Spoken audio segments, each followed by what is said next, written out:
Hi guys, I wanted to share a little advice from our personal experience with our heart baby Huck. Rule number one, heart babies don't follow the rules. It's wonderful and it's so important to educate yourselves and your families on what to expect, but definitely be expecting a curveball or two. I jokingly said that my new job title whenever we got Huck's diagnosis was in crisis management. From navigating his approval to receive care at a high volume facility, to having his plan of care change quite a few times, sometimes very abruptly and unexpectedly, to even dealing with a hurricane.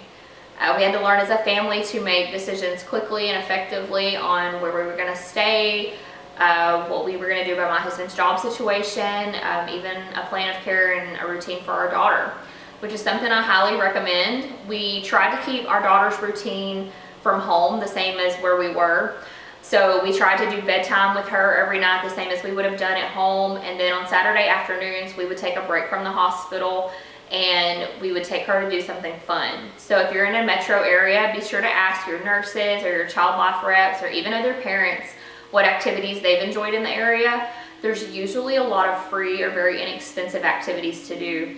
And I truly feel that that helped our daughter manage her emotions about the situation a little better. I mean, she was 2.5, so she did the best she could. And I also think that it helped minimize her resentment towards her brother. So I think that could be a really great tip for older siblings as well. One of my tips for managing the curveballs as they come was to completely separate my emotional response, which I know is super hard to do, but it was very important for me. I was able to make the decisions that needed to be made. I was able to take care of what needed to be taken care of. And then later, I made sure I gave myself time to emotionally respond to that situation, whether I needed to cry it out or yell or just vent to someone. And another tip that I know helped us a lot as a family was to communicate what I needed specifically from my spouse. A lot of spouses are programmed to want to fix things. So for me to be able to communicate that, hey, I really need your help making this decision, or we need to decide together what we need to do about this, versus, hey, I'm just really upset and I need to talk, just listen to me, or don't let me cry by myself, that type of thing. I think if you tell them what you need, they will be very responsive.